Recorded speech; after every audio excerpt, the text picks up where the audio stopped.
Hello, everyone. Good evening. It's Sunday once again. As usual, it's my favorite day of the week. Just came back from Crew.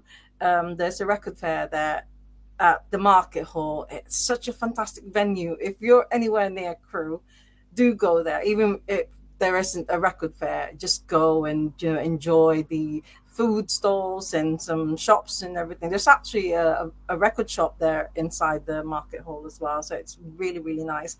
But anyway, so it's now 4 minutes past 7 p.m. here in the UK, which means it's 4 minutes past 3 o'clock in the morning in Manila. I hope, well, I don't know, maybe most of you, my dear friends in America, in Manila, are fast asleep, and you can catch up later when I upload this episode on YouTube. But anyways, here in the UK, good evening. Welcome to another episode of Ask the Drummer. Uh, Today's awesome guest. He's actually in a band. My colleague at King B Records in Chorlton. I can tell you that this band is his most favorite band in the late 80s, and I think still up to this day. And so I just want to say a massive shout out to Mike of King B Records. Hope you're watching. And also shout out to my other King B colleague, Neil, because Neil has also got a connection with this band, but I will tell you all about it later. But my guest is ready now. He's here, ready to talk to us. So, my dear friends, please welcome Howard Goody. Hello. Yay! Hi. Hello, Howard. How are you? Hello, Anne. You okay? Yeah. It's great to be with you. Thank you. Oh, no, thank you for saying yes to Ask the Drummer, because we tried it before. Because when I saw you in February, and I thought I asked for your contact details, I didn't realize that you really don't go on Facebook much, do you? No. You do have a, you do, No. Yeah. I'm, but yeah, you do have an account though. You have a Facebook account, but you yeah. just don't go on it. Mm. Not very often. No. No, okay, and because I had Justin West, from the Mud Club, and of Oh, course right. Mike Yeah. West's son. And I did say to him, I've not heard from Howard Goody yet. Maybe he doesn't want to go on it, but I'm so glad that I went to the Carlton Club Yes. in Yeah. Wally Yeah. Range. Yeah, Hmm. because you're all there supporting Mike West. Absolutely. Yeah. It's a great gig. Yeah. Mm. It was absolutely amazing. Yeah. And right, so we're gonna start. So I want to welcome you to Ask the Drummer. Episode 189 is all about you, Howard Goody. Wow. Right, so the man from Delmonte, your band, Yep. is a Manchester band. Um, but you're not all from Manchester, though, are you? No. Far from it. No. Far from it. Yeah. Are you from Manchester, though? I am. Yes. I'm the only one in the band that's from Manchester. Yeah. So you're born and bred here in Manchester. Yes. Yeah. What was your Manchester like when you Mine. when, when you were growing up? The reason why I'm asking is I went to see Mike Joyce last night Okay.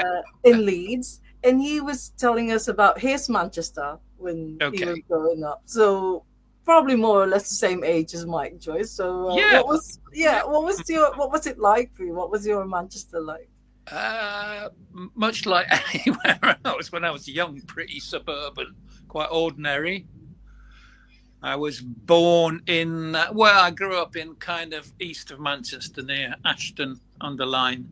Okay, yeah. So it was just very ordinary. We lived in a semi-detached, and I went to school, and it was quite ordinary. And Is there like music? There was plenty of music in the Goody yeah, household. yeah. My brother is 2 years older than me, and he, when he became a teenager, he became a really big soul fan. In the so I'm talking about the 60s, Oh, okay. Yeah. maybe late 60s. So lots of he used to buy lots of records, and I used to listen to them, and so I became a bit of a big soul fan as well. Oh, You know, wow. I'm talking about people like Sam and Dave and Yeah, yeah. all that sort Soul of stuff. Man. Yeah, Soul Man, yeah. yeah. Was he in, is your brother in a band or No, no, no, no, not. just, No. yeah. He just liked to listen to music. Yeah. So you're not from a musical family at No, all? no, no.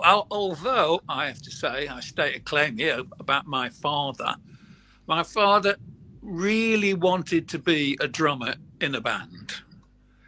Uh, Oh, and I think, I mean, at the time, I'm talking when he was young in the 50s, he wanted to be in a swing, you know, the sort of big band, big swing band, band. yeah, Yeah. yeah, yeah. But he never quite made it. He told me a funny story once that he was so keen on learning how to play the drums. He bought a drum kit and he answered an advert somewhere about drum lessons. And this guy said, "Come and see me and I'll teach you how to play the drums." So he took his kit, his whole kit, on the bus to this address.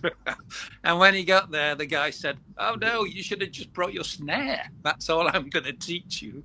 Oh, I'm going to teach you how to play snare drum. I can't teach you how to play a drum kit." So he was a kind of, I think he was kind of desperate to do it, but it just never quite happened. oh no! But he had some lessons. He did, yeah. I think in the end, I think he got married, he had children, and life just took over really, and he just never got a chance to do it. So he must have been really supportive and really proud of you, you know, Well, becoming a drummer in the family. yes, when I was a kid, a really little kid, he bought me at Christmas once a little kid's drum. Well, actually, it was just a snare drum and a stand Yeah. and some sticks, and it was an Eric Delaney. Eric Delaney was a kind of big band drummer, I think, in the 50s Okay. and All 60s. right. Yeah. So Yeah. it was there was a sort of booklet, teach yourself how to play drum. But I have to say, honestly, I never read the booklet. I just played the drum, and it was just a snare drum. That was it. So that was my first. I think I must have been about, I don't know, 7 or 8, something like that. So But did you like it, or was it forced? Or is it because your father so like bought you this no, one? I loved it. I really loved it. I wanted Okay. to do it. I really Yeah. did from an early age. Yeah. And did you try learning other musical instrument, or that's it, just the drums for you? No, just the drums. I'm gonna. I'm I always, afraid. Yeah. I often ask this to you know, to our guests, and because I do believe that drummers are born drummers. Yeah, I do too. Yeah, I'm glad you said yes. Because you know, like your father, he had lessons. I mean, I had some lessons, but I never did anything. So yeah. So I we never, both think, I never thought of having lessons. No, I just, I kind of, it's kind of just in you, isn't it? It's intuitive. You just play, oh, and you muddle through initially. You figure it, but it's very easy to figure out, isn't it? Yeah. oh, this brother, I'm glad you said that because I do believe I do believe in that it's got to be in you. So Yeah, definitely. I know. I mean, people do learn to play. I mean, they go to college to learn to play drums. Some people, but it's technicalities, isn't it? It's all techniques. It's specific things. You've got to yeah, have the rhythm. You've got to have the rhythm in you to start with. yeah, yeah. So how old are you and were you when you started playing like properly in a band or Not till I was. I think when I was at school, I remember there was a few. I mean, when I was a teenager, there were a kind of few kids that had guitars and they wanted to start a band. I didn't. I mean, and I wanted to be the drummer, but I didn't have any drums, and I Oh, couldn't afford any drums. So I was really. There was one kid that did have a kit, and I can remember they must have. They must have practiced in the school somewhere, in a room in the hall maybe, and this kid brought a drum kit in, and I once snuck in and played the drum kit because oh, he didn't want anybody else to touch his drum kit. So I did. I had to sneak in and play it. I mean, a full kit, a kit with a snare drum, a bass drum, yeah. and Cymbals toms, and yeah, yeah. cymbals, the whole thing. So I did. I played it, and I thought, this is fantastic. I want to do this. But drums cost a lot of money. I didn't have a drum kit, so Oh, it really? didn't happen. But this band, I did kind of become the singer unofficially of the band, and we didn't really do anything apart from practice. But we played one gig, I think, in a pub in Ashton, and my favourite tune to sing at the time was Maggie May by Rod Stewart. Oh, good. Oh, So wow. I think we did it about 6 times. Oh, what was the name of the band? I'm not sure. I can't remember. I really can't remember. I don't even. They must have had a name, but I'm sorry, I can't remember now. Oh no, that's fine. But they didn't let you become the drummer. You're Yeah, the same. no, I just hung around with them for a bit, and then that was it. Really, no, it didn't So, happen. what was your first band where you Well, played the drums? when I went to college, again there were people there that art school.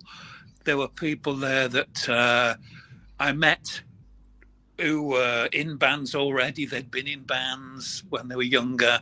They played guitars. They got together. They wanted to play tunes. I wanted to be the drummer, but again, I didn't have a kit. I didn't have a drum. Yeah.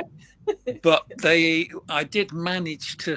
One of the guys in the band had, I think he was a teacher. I think he taught kids, maybe, and he had like kids drums, little kids. So he gave me some little drums that were like for children. So, and I managed to get them together somehow. I mean, I can remember having a snare drum sitting on a plastic beer crate and things like that, and just managed to somehow have a kind of very, very basic drum kit. Right. So that's how we started like that, and we it was really good. We practiced. We eventually, I did manage to. I got a summer job and saved all the money.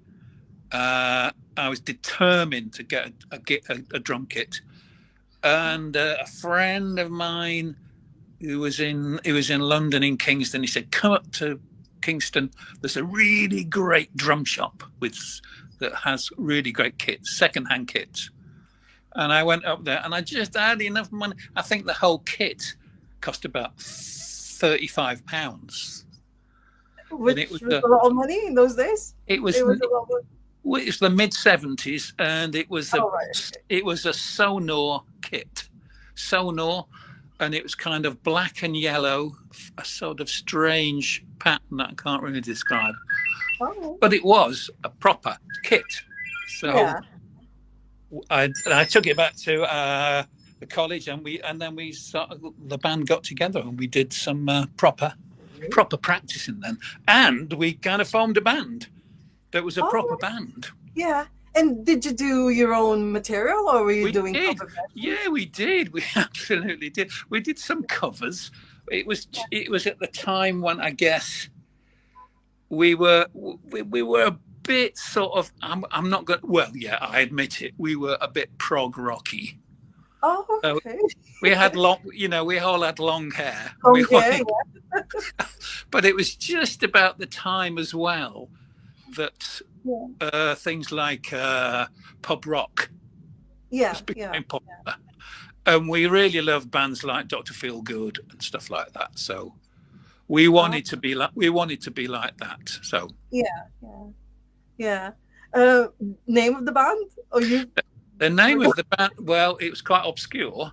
The name, it started because, as I say, because we were a bit proggy originally. The name of the band was I Want a Shirt with Frogs On. Hey. Wow. But that got shortened to Frogs On. So that was the name of the Oh, band. Frogs frog. On. Yeah. How long did it last? It lasted as long as we were at college. Oh, About you didn't do any recording, did you? We Or- did. We actually did. We went into. I've still got a cassette somewhere, of, and I think by then we were doing pretty much sort of like rock covers. We were doing things like Money. I remember doing that. You know, give me money. That's Oh, what I want. That's what we were oh, doing. right. Sorry. Yeah, yeah, yeah, yeah, yeah. We went into a studio in Balham in South London and made a demo. I guess it was a demo. Yeah. Yeah, yeah. We played a few gigs, not many. Right.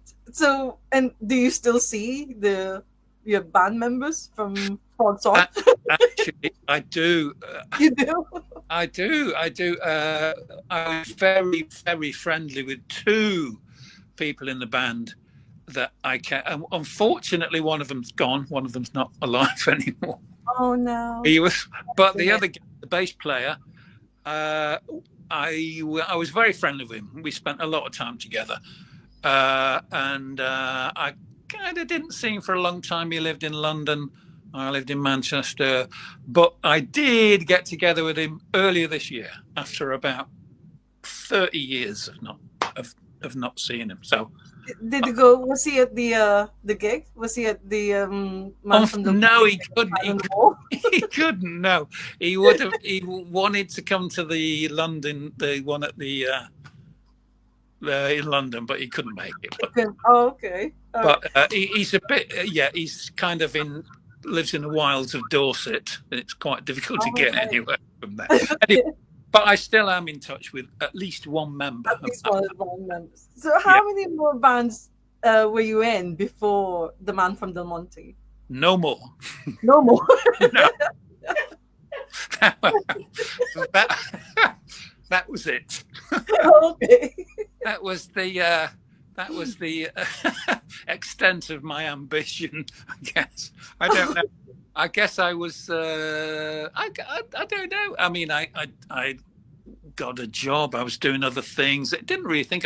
I did keep the drum kit, and I guess I will play it one day. But it was like shoved in a cupboard somewhere, and I didn't until the Delmontes. I didn't play again. No. Okay, so how did because that was a long time, isn't it? So from the 70s.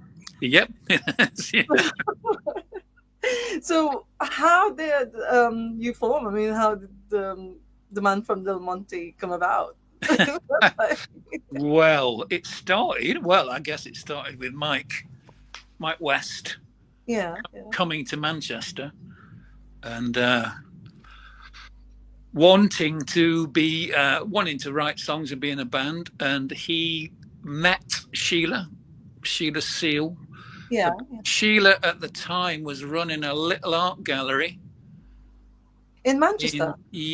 Called the what's it called? Called the Castlefield Gallery. Okay, yeah. And Mike, and they had volunteers helping out, and Mike became one of the volunteers. Ah. Okay. So they met that way, and they talked about. I mean, I guess Mike said, "I want to be a band." Sheila, was a pianist. She was a classically trained pianist. She'd been at the Royal Northern School of Music. Yeah. But she didn't particularly want to be a pianist. She wanted to be a bass player in a rock and roll band. Yeah, what an ambition, eh? And I guess so. She talked to Mike. Mike said, "I want to write songs," and Sheila said, "I want to be a bass player." And Sheila knew Martin, who played the guitar, so she Yeah, knew that. So she said, "Oh, yeah, let's all get together and we'll play some tunes." yeah. And Uh, then how did you join? well, they were thought, I guess, we need a drummer, and at the time, my girlfriend, who is now my wife, Oh, yeah. she was a friend. She also was in that sort of group of people, that art gallery group. She knew them. She was a student at the college. I worked at the college. Martin was a student. So they all knew each other. And they said, and she knew they were looking for a drummer. And she said, "Oh, my boyfriend plays drums." Well, no, she didn't say that. She said, "My boyfriend's got a drum kit." She didn't actually know that I played it because she never. So, uh, so they said, do you want to come along and play?" And I kind of said, "Yeah, all right, yeah." So we all got together like that. Yeah. Well, I read an article when I was doing my script last night that I think someone, I can't remember now whether it's Ian Lee who said it, but he went to see the man from Delmonte and then Yeah, he saw the drummer and he didn't look like a drummer. yeah. So And I thought, what does that mean? It was like, didn't look like a drummer. And then he also said that because he didn't look like a drummer, immediately that's cool. yeah, he did. Yeah, he said. I think he said that when he first saw us, that we walked on stage and the drummer looked like he didn't really want to be there. And I think I was just probably frightened to death, scared to death with with nerves. I was quite nervous about playing then, and I did. It was there was a lot of fear about not getting it right, and Yeah. that. So, I think we were a bit. Maybe I was being purposely nonchalant, Right. Yeah. like I Yeah. didn't want to appear. No, I was like, I can take it or leave it. This, I'm not really bothered. Which, that was kind of my attitude. Yeah. Yeah. Well, who came up with the name? The man I, from one. I'm not absolutely sure. I think it might have been Martin Okay.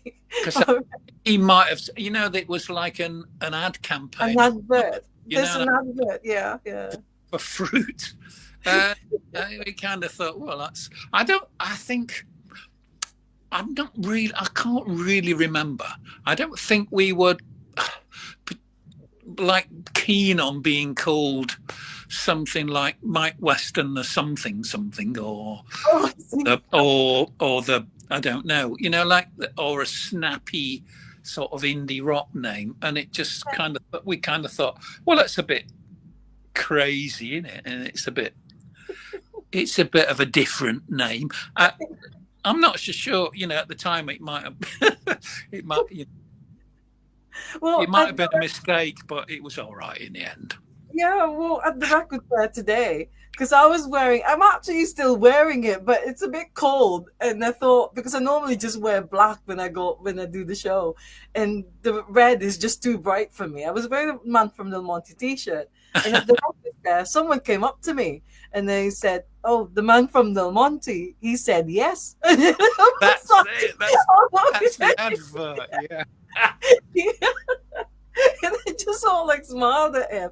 And I remember that because I'm originally from the Philippines, Yeah. and Del Monte products are really, like these are the ones that you buy, especially around Christmas time, because Okay. there's the fruit cocktail, Del Monte fruit cocktail, pineapple, and then you make like a fruit salad from. Oh yeah. Yeah. I remember that. Well, I remember it well. Yes. Yeah. Well, I must admit though that because I didn't grow up here, and I didn't really get to hear of the man from Del Monte until later on, until I saw this, which is the Manchester North of England Yeah. compilation. Yeah, CD, and you've got an entry here. And I'm such a big fan of Manchester that any band from Manchester, as soon as I hear, oh, they're a Manchester band, for me it's like, oh god, it's worth, finding out about that. okay, yeah. Yeah, but so this is like recent. The Man from Delmonte was over by that time. It was like 2017, I think, when this came out. And then because I work at a record shop in Charlton, Kingby Records, I know it well. Yes, you know it well, right? Yeah. I live in Chorlton. Yes. Oh, right. Well, I found this album, which is Big Noise. Wow. Yeah, I found In that album Kingby. at Kingby, and then Ooh. yeah, and then Mike, my colleague, said to me again, like what I said in the beginning. Mike is such a big fan of the Man from Del Monte, and Really? yeah, Wow. Oh, when I told him yesterday, because he was at work yesterday and I was at work yesterday, I said that, I'm gonna have Howard Goody from. He was like doing this, like a heart thing. Oh, I was like, oh my god. so so I said to him, yes. Well, anyway, so I found that album, and he did say to me that they're not going to be performing again because Mike West lives in Australia. And I thought, oh, that's a shame, because But then, of course, last year you announced a big yep. reunion, Hmm. and I mean, he was really pleased about Oh, right. it. I didn't know they were fans. I go in there quite a bit. I've never seen you there, Anne. When do you? I only work on Saturdays. Okay. and and I work downstairs as well. It's Oh, only okay. You're in the the basement. basement sorting things. Yeah. Okay. The Blimey. Aladdin's cave. That's where. Yeah. Right. Yeah, but anyway, so um, you were very, very popular. You were big especially in Manchester from 1988 until 1991. Yeah. But what happened? So why did it stop in 1991? Well, I think we did a lot of work. We did a lot of touring. We made a lot of recordings. We were always going around the country in a van, and I think in the end it just got to be not as much fun. Initially, it was fabulously great fun, especially Yeah, in those days. There were gigs everywhere. We played everywhere, clubs, and particularly student unions. We played all over the country. It was great yeah, fun. yeah, But after a while, it sort of you become a bit jaded, get a bit sick of sitting in a van most of the day, going up and down the country. And I just think we weren't. We were trying to be successful. We were trying to get records played on the radio, records in the charts. So it was quite hard. It was quite a hard driving thing to do. And then, of course, Sheila had a child, Jack, but she okay. still stayed in the band, and we still managed to play gigs, and we had a kind of someone to look after. The baby came to the gigs, and we went off, and that was quite. So Oh, that made it a slightly more difficult as well. But we kept going. It was good. yeah. And then Sheila had another child, so she had two kids, two babies, and it became very difficult for her to be. So she left the band. Sheila left the band, and we kind of looked all over for other bass players, and it was quite difficult to get anybody that was suitable just to get for the band to carry on. So Yeah. eventually, we kind of took on a bass player that was very, very different. A guy called Anthony Eagle, who played string bass, stand-up bass. Yeah. Yeah. So Yeah. we were kind of like maybe pushing the music into a different area now. We couldn't just keep going without Sheila because it just wasn't the same. So we changed the music a bit. I mean, we were still playing Mike's tunes, but they had a different sort of emphasis. So that went on for a while, and it was good. It was good fun again. Yeah, yeah. And then we went to Spain. We played in Madrid, places like that. It was still good, but eventually I got a bit tired of it as well. It wasn't really going anywhere. It's becoming hard work, and I began to feel a bit sort of like I was beginning to feel like I was moving out of it. I didn't feel comfortable anymore in the band, All right. and Mm. I kind of felt I was getting a bit out on a limb, and I thought, well, I don't want to do it anymore. So I quit the band. And then that's it. The others just said, okay, They we did will. keep going. At the time, we also had a guy playing percussion, and Ah, he took over. He became the drummer, but it didn't last very long, and I think they dissolved the band. And then Mike got together with Sheila again because she was still wanting to play, and then they formed a band called Surfobia. oh, I see. But without you and Martin. Yeah, yeah, Yeah, yeah, yeah. But this period, though, I mean, 1988 to 1991. yeah, I mean, for me, that's the Stone Roses period, yeah, especially in Manchester. yeah. But Yeah. your music is very different from that era. Yeah, we The didn't. Yeah, Manchester. we didn't really. I think when we started playing, there were loads of bands everywhere, and they were quite. Everyone was different. Every band was different, Yeah, and I think. I mean, we knew the Stone Roses. We played. We played with them. We played on the same. I think. I think we played on the same bill with them. In fact, at one point, we even shared a manager. Their manager was our manager. Uh, but gradually there became, I think, with them, and then what was the other lot?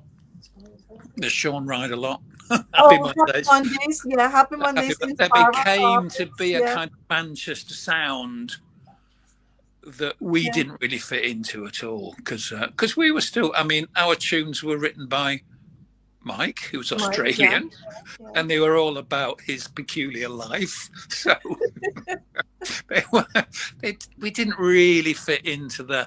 Not that that mattered really. I mean, we liked the fact that we were slightly different, Yeah, but yeah. I think in the end it meant we kind of fell behind the sort of push of a Manchester sound of a sort of those sort of bands that became very very successful. Yeah.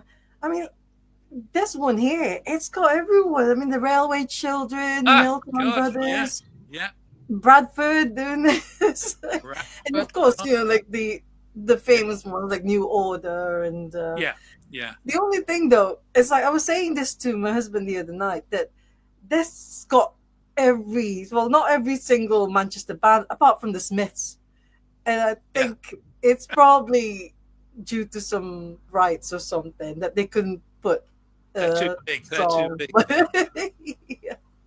But yeah, so last year you decided to reform Yeah. and do more gigs. Yeah. Um, and apparently this is down to one person, uh, Ian, Ian Well, Lee. yeah, yeah, yeah. Can you He, just tell us a bit about it? well, he made it happen. I mean, it was a few. I mean, Mike had been in America actually. Not he'd been in America for 20 odd years, and he'd been playing all this sort of playing a banjo and touring around with his wife as a duo. Yeah. Very very different sort of music from the Delmontes. Like the one we saw at the Carlton Club. Absolutely, yeah, yeah. Like, So yeah. that's what he's been doing for 25 years in New Orleans. So he comes back to Britain because I don't quite know why. There are reasons he came back, but ended up living in Wales, in Mhm. Machynlleth, in mid Wales. Yes, yeah. I kind of knew this because Sheila knew Mike quite well. Sheila had always kept in touch with Mike because he came back to this country many times playing music, and he would stay with Sheila. So she knew Mike. She knew he was back here. I kind of knew that, but I wasn't really that interested. I don't know. It didn't seem, it wasn't much to me. But apparently, some guy called Jason Brogan had kept a Facebook page going about Delmonte for years and years and years. We knew nothing about it. A fan page. Oh, I see. Okay. We absolutely knew nothing about it. But at the same time, Mike's kids, Julian, the great drummer, of course, and Sadie's that they were little teenagers, young teenagers, and they were really into music, and they were getting a band together who became the Mud Club eventually, who were absolutely brilliant. Oh, yeah. But they kept saying to Mike, Dad, we really like that music you used to play in the 80s and 90s. It's brilliant. Mike wasn't really interested at all, but they kept saying, why don't you play it again? Why don't you get the old band back together? And I think eventually he kind of thought, well, I don't know, maybe I will. But by then, Ian had got involved, Ian Lee. Yeah. Who had been, been on the TV and all that. He's sort of had quite a career already. I only found out about him yesterday from my colleague Mike. Yeah, he showed me a clip of Ian Lee, and I thought, oh my God, I recognized that face because I used to watch him on the telly. Yeah, but then when I saw him, yeah, he was totally outrageous. Yeah. Well, what happened was Ian, when he was a teenager, had seen us in a gig in London and become a really massive fan then. He absolutely loved us and had always remembered us. And then he came across this fan page sometime last year on Facebook, and he kind of, I think he sent a message on it. He put something on that fan page saying, why doesn't the band get together? Eventually, I think Julian West saw that, and they kind of conspired a bit to get Mike to agree to maybe getting the band back together again. Wow. And they asked Mike, and then they asked Martin. Yeah. And then they asked Sheila, and Sheila said, well, yeah, but no one else would want to do it. And they asked me, and I said, yeah, but no one else would want to do it. Well, we did. We all wanted to do it in the end. So, yeah. Well, I've got a question from Ian Lee, actually. He said he wanted to know, were you reluctant at all to get back together, or was it an easy yes? It wasn't an easy yes. No, it was... I'm not sure. I mean, when I left the band, I wasn't very keen on the band anymore. But that was 35 years ago. Oh, okay. And I think Sheila first sort of like said to me, would you be interested? Maybe in the future, not now, just in the future. And I kind of said, well, I'm not sure. Maybe. I mean, everybody else is doing it, so why shouldn't we? I talked to my wife about it, and I said, I didn't tell any of the band, but I said to my wife, I don't want to do it. I really don't want to do it. It'll be awful. It'll be dreadful. And she said, just do it. Just say yes and see what happens. So I did. I said yes, and it happened, yeah, and it was great. Yeah, well, another question for me, and what was it like the first time you all sat in a room together after so long? It was, it was. I'm not a particularly confident person socially. I'm quite quiet, and I don't really like crowds of people and things, and I'm not very easy in social situations. But we decided to do it we Yeah. had a Zoom meeting and we all kind of saw each other what we look like now after 35 years. And I thought, and we all decided, well, Mike said, I've got a studio in Wales. Why don't we all come down there and we'll just meet and get together, just see what happens. Nothing, Yeah. Yeah. no pressure. And so we all said, okay, we'll do that. And strangely, I was driving down there with Sheila. Me and Sheila drove there together. And as I was driving there, I was actually really looking forward to it.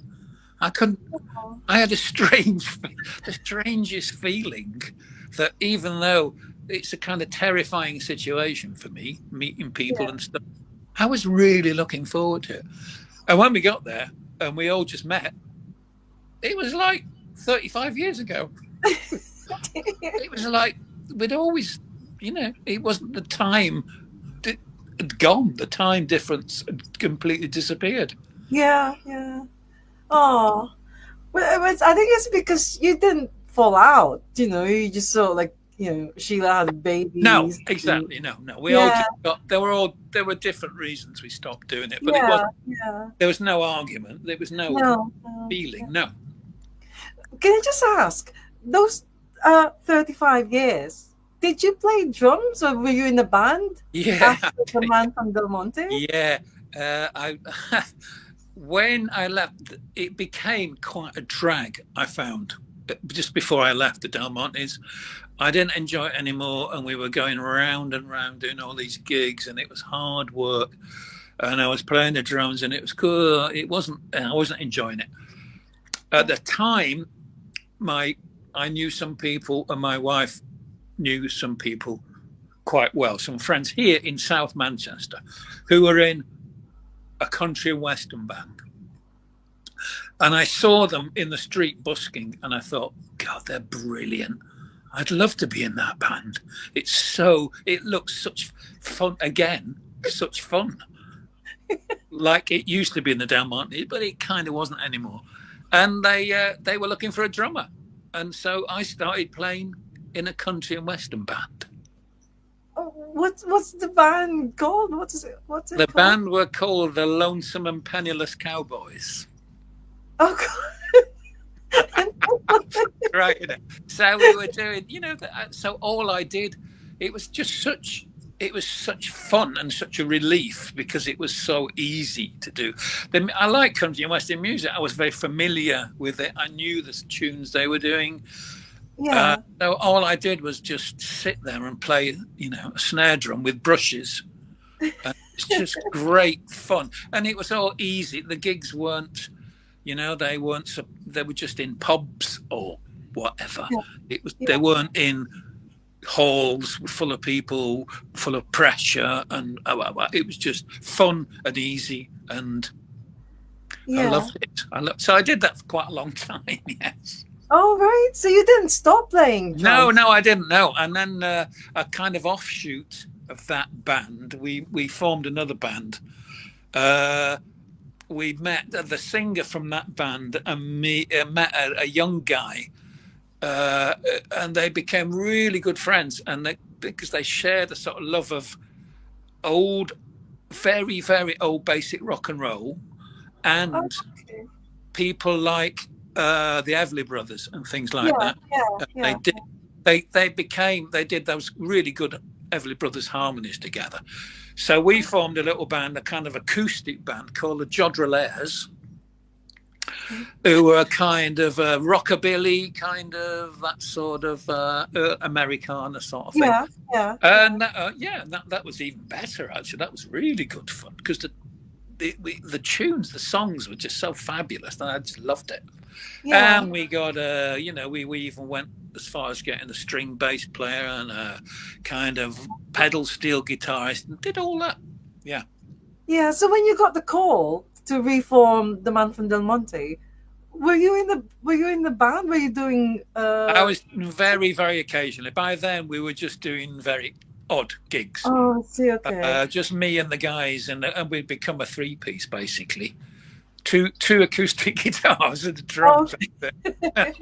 So we were doing very little gigs, just in pubs and things. yeah, yeah. So, do you still go with them now that the man from Yeah, we Delmonte are still do. back We still together? do. We still do the odd Okay. gig. Yeah, and it's just great. It's just great fun because it's so different, and it's such a. Where It's do you just no. play? What? Sorry. Where do you play? Whereabouts? I mean, it Well, would be interesting to, I can't. I can't. I mean, we used to have a kind of residency in a bar in West Disbury called Mary and Archie's. We'd play there every Sunday, every other Sunday night, places like that. Those sort of bars. Uh, the last gig we actually did, because we're so old and we have fans that are so old, that we actually played. The last gig I did with those guys was somebody's birthday party. I think it was his 70th birthday party. A guy that's a big country and western fan, Oh, and he always has been. So that's the sort of gigs we do. It's just for fun, really. Even okay. even though we get paid. Yeah, yeah. Because that's the way it is, isn't it? It's like you have to enjoy what you're doing. Yeah, Yeah, absolutely. And you have to yeah, keep going and doing a little, even if it's just a little bit, just a little yeah. bit of gigs now and again. Yeah, yeah.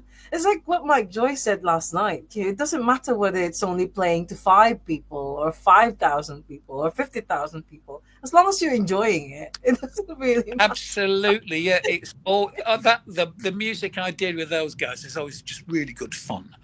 And in fact, when we got together, the Delmontes last year, it's only a year ago that we first met again. It was last November. And Yeah. at the time, Ian turned up. I mean, we'd never met him, even though we'd corresponded with him. And he turned up at Mike's studio, and it was great to meet him. He was fabulous.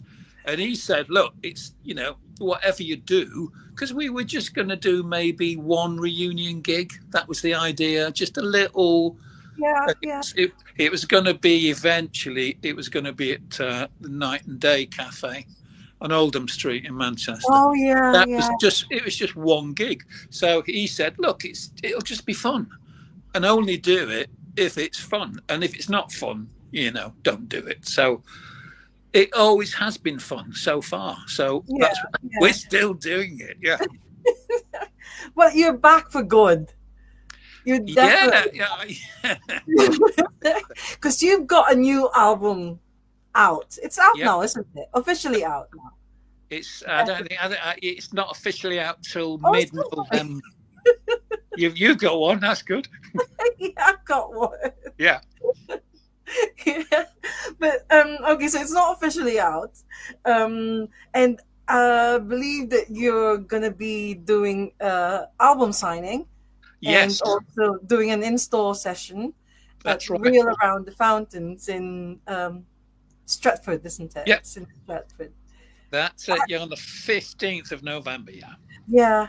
Do you know, I thought because it's not far from Chorlton, from Yeah. where I work, because it's a Saturday and I work on Saturdays. I thought, Oh, oh, you I could do. probably, yeah, I could probably do come during my lunch break. But then I realized it's the 15th of November, which is the Shine On weekend in mind. Oh no. So I'm going to be away. Oh, never. And never mind. So I've got my copy anyways. But then this news that came 2 days ago that you're appearing at Shine On in Skegness next That's year. right. Yeah, that's right. Yeah. Wow. The one in March next year. In Yeah. March, yeah, yeah, yeah. And Yep. that's in Skegness. So, Yes. yeah. Was that, I mean, who planned this? Was it Ian Lee again? Or I was think it? that was Ian. Yeah, I think that's one of Ian's. Yeah. Yeah. Ian doesn't want us to. Very kindly, Ian doesn't want us to do loads and loads of gigs. He just wants us to do selected sort of gigs. So we're not just going to go out all the time and keep playing and blah. We're only going to do specific things. And I think we were asked to do it. Maybe somebody said, would you want to do that? And yeah, so we said, yeah, okay, yeah, Because why not? you were at Preston Pop. You went. Yes. Yeah, yeah.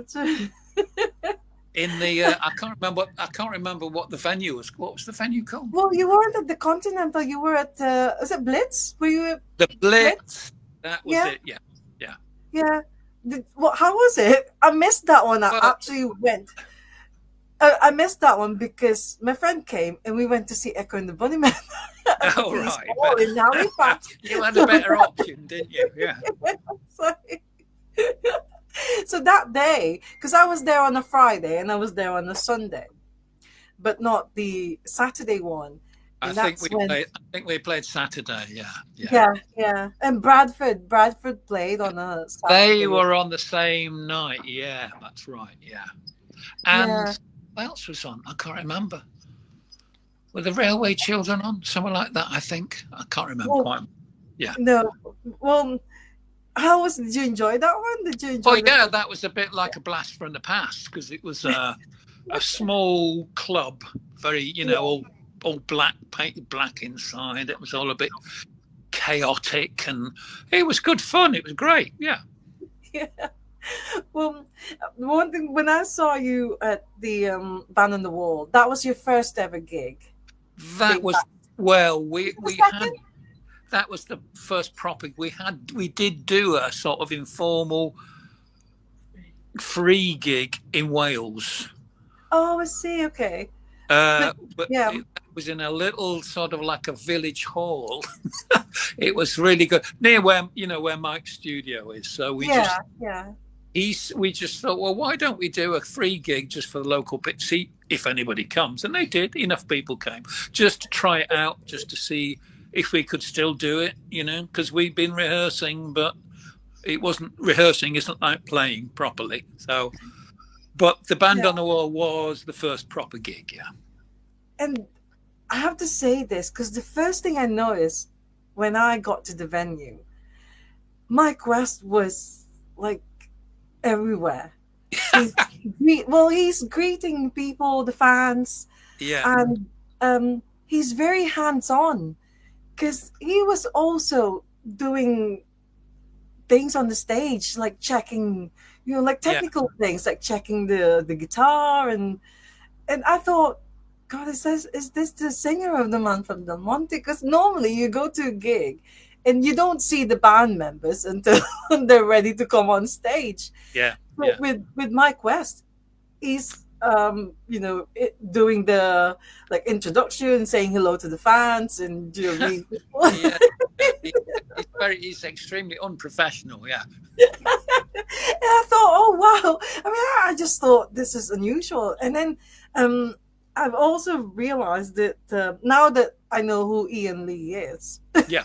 I didn't know who he is at the time, that you've actually got lots of celebrity sort of like fans. Because another guy that my friend Vivian told me about him, John Ronson. Oh Um, right. Yeah. Of course, yeah, John. Yeah.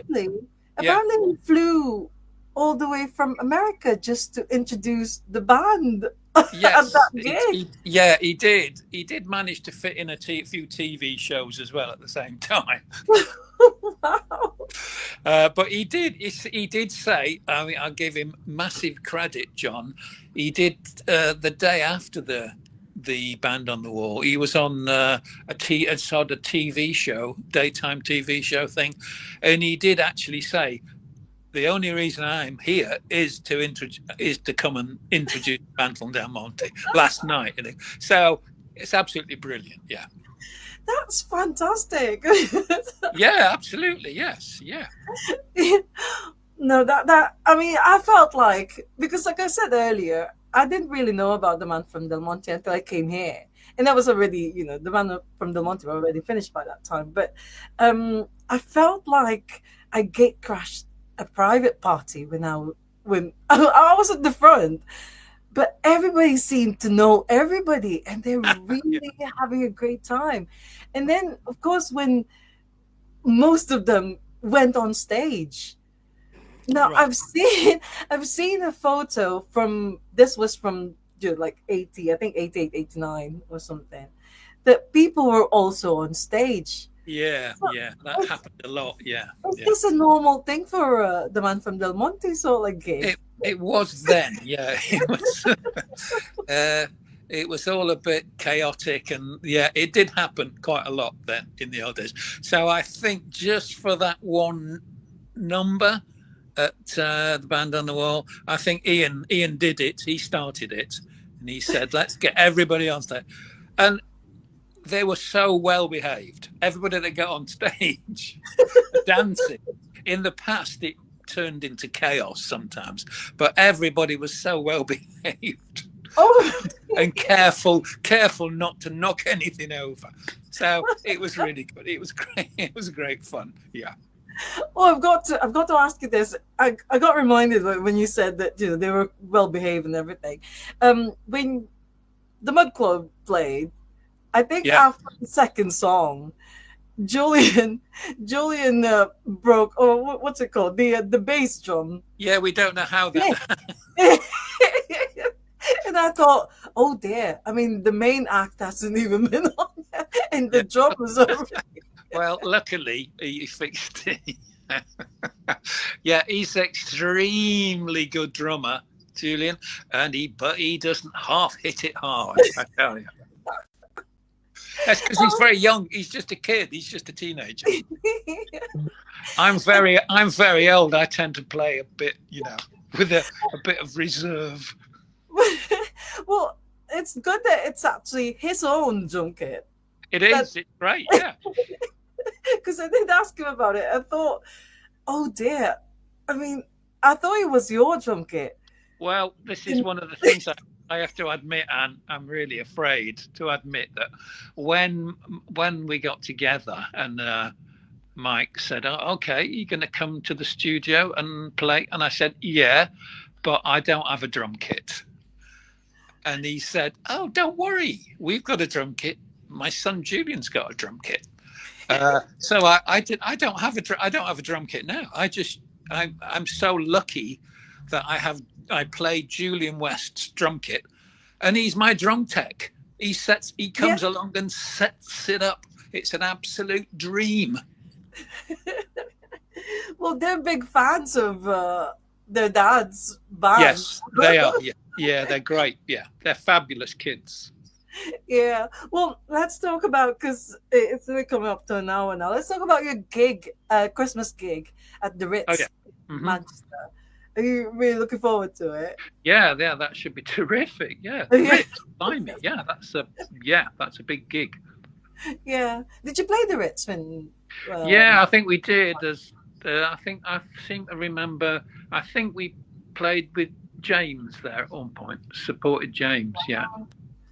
Oh wow! Well, that's on the 21st of December, which is That is. Sunday. Yeah. Mm-hmm, yeah. And tickets are still available, so if anyone's watching, so you can go and see the Delmonte, and it's definitely going to be. I mean, that gig at Band on the Wall.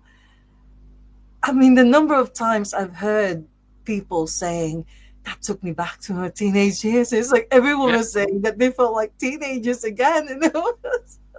It's so much love there, and so we're just like, that's why I felt, God, that sounds like gate crashing a party. Okay, I see. It was, yeah. I was shocked by it. There were so many people said that same thing. I've been a fan of yours since blah blah blah blah blah, and I'm still a massive fan. And these are all middle-aged people. They're not kids. Well, you're all really lovely, and I felt a bit shy, so because I couldn't say the same thing. Okay. Because I was in the Philippines. I mean, I didn't really.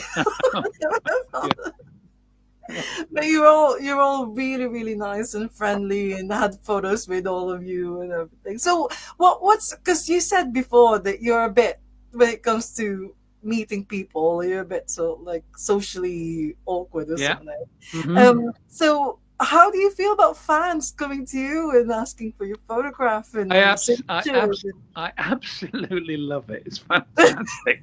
Mainly because it makes them so happy. I can't believe how just me being there and signing, but they're absolutely delirious with happiness. It's great. Everybody, so that's why the gigs have been great.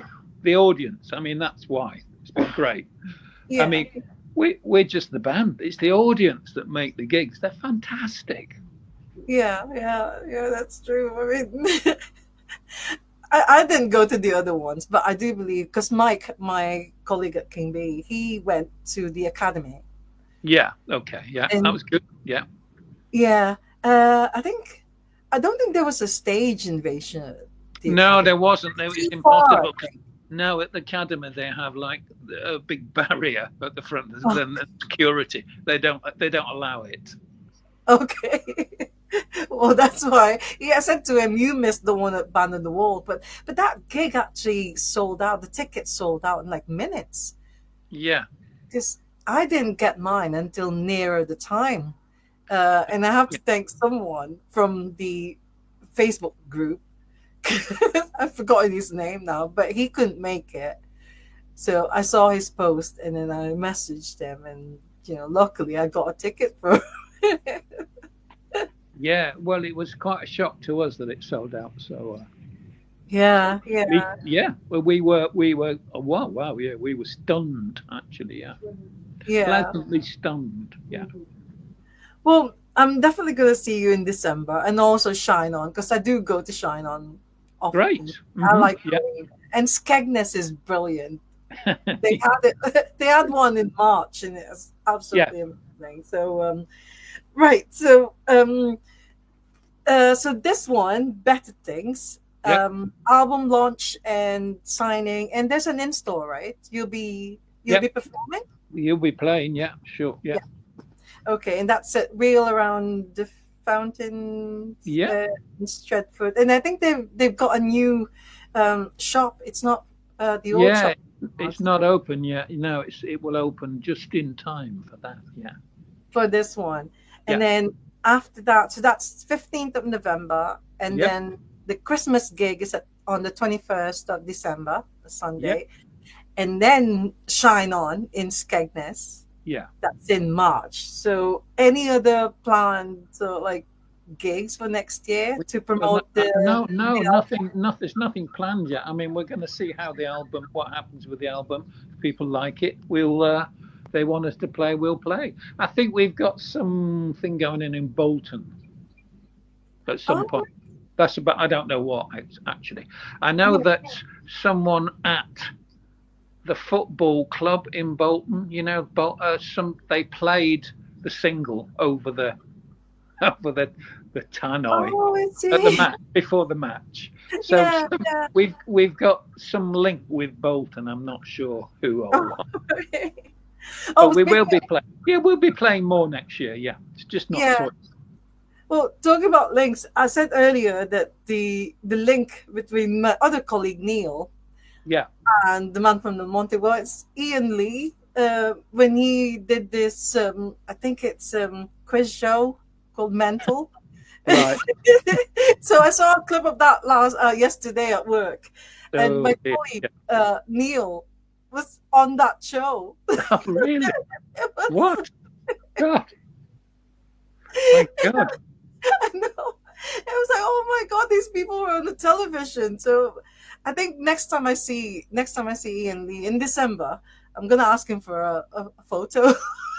I really thought. I mean, I've got to apologize. I really thought he's your promoter, or he's like, He's our savior. right. He's brilliant. He's an absolutely brilliant guy. He's Yeah. fantastic. Yeah. He's very nice because he gave me lots of freebies as well when I was at the Yeah. Carlton. Here you go. Yeah. Yeah.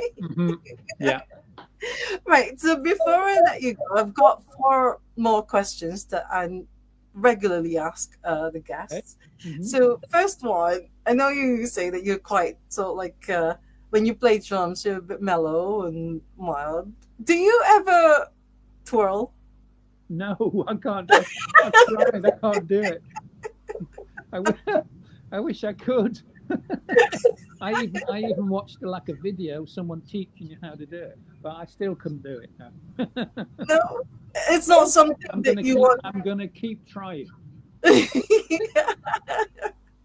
Yeah, something I could incorporate in one of the songs, and It looks good, doesn't it? It's not, it looks a bit flash, but it's good fun. Yeah, I'd love to be able to do that. yeah, I'm sure you'll be able to. But what about, do you point like some drummers? They do, they point at the audience, and just to No, sort of like acknowledge them, and so like with their stick they go. yeah, I acknowledge. Yeah, I like, I like, I like the bit, where when Mike might introduce each member of the band and the audience go, and I kind of like to stand up and wave my arms around a bit, like waving at the audience.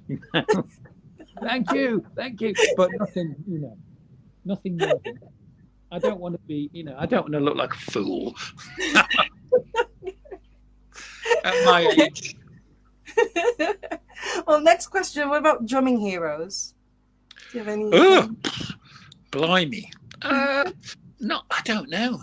I mean, lots of different drummers. I like lots of different. I mean, the music I play, and it always has been that I'm the drummer in a beat band, in a rock band. So I just play to the tune. I just play what the tune needs. So it's quite sort of minimal in a way. I'm just playing the backbeat. But I do like drummers that are just steady. Charlie Watts, of course, Ronnie Stones, absolutely brilliant. Ringo Starr, because he just played to what the tune, he fitted into the tune. He just played what Yeah, it needed. Nothing more than that. I mean, nobody particularly modern. I always really liked Phil Selway, at Radiohead. yeah, yeah, He's yeah, absolutely excellent. Totally, in a sense, quite invisible. You don't see him. He's not like Flash in any way, but yeah. he's an extraordinary drummer. And again, he just played to the tune exactly what the tune needs. He fitted into. I Yeah. don't really like big Flash drummers that hit things very hard and do a lot of fancy flash Twirling. stuff. Well, I don't mind. I don't mind a bit of twirling. I like twirl. I like the twirl, but nothing. I mean, people sort of like it's like that, like that kind of athletes. They sort of hit Oh, right. everything so hard.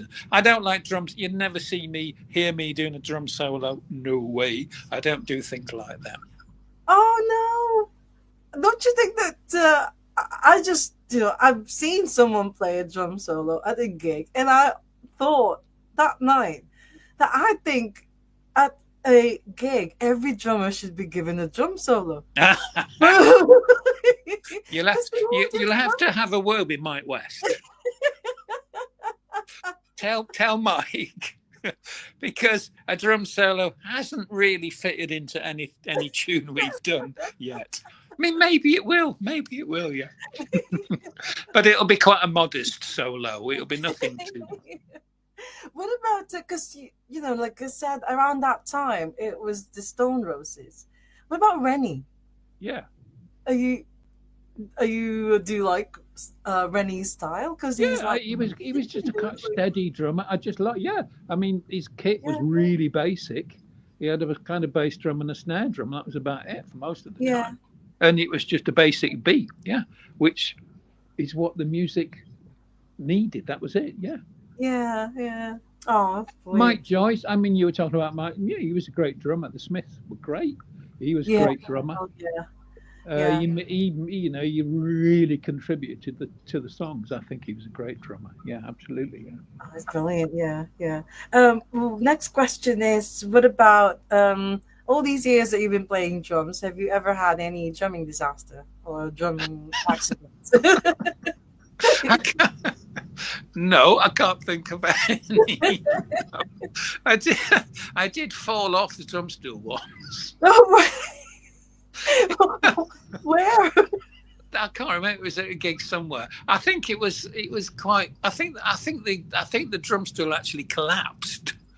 Oh, It wasn't, and I kind of just fell off and came off, rolled around the stage a bit, oh and then, no. but then of course didn't. I think it broke. I didn't have a drum stool, so luckily I think one of the other bands that was on, somebody ran on with a drum stool. Because I was stood up playing. I was trying to keep going, and I was like stood up playing the drum. But You didn't hurt yourself or anything. nothing more than that. No. So you've never had this sort of like blood while you were playing, because I have seen drummers that Oh actually no! see, Oh God, no! I I mean, when we were, yeah, I mean, when we were originally going, I did quite. I mean, I'm talking of, I did play quite fast. I did put a lot of energy into it. yeah, I think the music was doing that at the time, and it yeah, was, I mean, it was really hard work. I was wringing wet through, and when we finished the gig, it was quite fast, yeah. energetic stuff. But no, I didn't. I didn't get any injuries. No. So there's a big difference now in the way you play. Yeah, I think. Well, I think that goes for all of us, Anne. Yeah, we've all been playing different sort. I mean, Sheila's been playing music all the time. Martin has as well. He's been playing in different bands. We've all played different sort of music. Mike, of course, has played all that Yeah, country and sort of bluegrass stuff. yeah, So we've come back to playing the Delmonte music from the 80s with a different attitude. yeah. So it's much. I find it just great. It's much more enjoyable. I think we're playing so much better than we ever did. And I think it's good that the children of the original fans, I think they also come to your gigs as well. So you got just like Yeah, new fans. they do. Oh yeah, there are young people there. Yeah, it's good. Yeah, yes, yeah. And they're all wearing t-shirts. Yeah, Yeah, that's right. the merch is good. The merch is good. Yeah. Well, final question now is, what would be your advice to aspiring drummers or even musicians in general? Just do it. Yeah, Just do have it. fun and Yeah. do it. Yeah. I think we were lucky. I think because of the 80s, we were lucky that gigs were everywhere. You could get gigs anywhere, anytime. I'm not so sure how easy that is now. Mhm. I mean, we didn't make any money. We never made money, but it was just we could Yeah. play all the time. And I Yeah. think Just do we it. did have. Luckily, I mean, John Ronson was pretty good at getting gigs when he was our manager. But I just do it. I mean, it's such fun. It's such good fun playing music. Yeah. And And it's you can do whatever you want to do these days. It doesn't have to. You don't have to follow a trend or be in a genre. You can do whatever you like. that's true. And I'm really glad that you're still enjoying it, or you've renewed your enjoyment enjoyment of playing. I had no a year ago, and I had no idea it was going to be this much fun. It's absolutely brilliant. Oh, that's good to hear. And see you again in December I'll with see you at the Ritz. Yeah, at the Ritz, and then see you next year yeah. in Skegness. And Okay. thank you so much. I'm really glad that you said yes to. It was a bit of a short notice, but I'm glad that you said yes It's to. been an guesting on absolute this. pleasure. Thank you for having me on, Anne. It's been Thank great. you. No, it's my pleasure. Thank you very, very much. So take care, and we've only got a few hours left, and then it's time to go to sleep. It's a brand new week Yeah. Okay. tomorrow. So. Yeah. All right. See you. Okay. Take care. So, see ya. See you. Bye. Bye. Bye. Bye. Bye. Oh, thank you so much, everyone, for joining us. That's so good. Oh my God. Right. So, once again, the man from Del Monte, they've got a new album out called Better Thing. Oh, no, it's not officially out yet. I got it because I won a competition on the man from Del Monte Facebook page. If you haven't joined that group yet, you've got to go on Facebook, search for it, and then join the group, because it's really they post a lot of fun things on there. So yeah, on the 15th of November, which is a Saturday, they're going to be doing an album signing and in-store performance at Reel Around the Fountain in Stratford. I think it's Stratford Arndale or something. I've only been there once, and that was like a long time ago. But they've got a new premises now inside the Arndale Centre, I think. So in Stratford, not the one in Manchester. So do go and see them. I think it starts at 12 o'clock. I think 12 o'clock until 2 or 3 o'clock.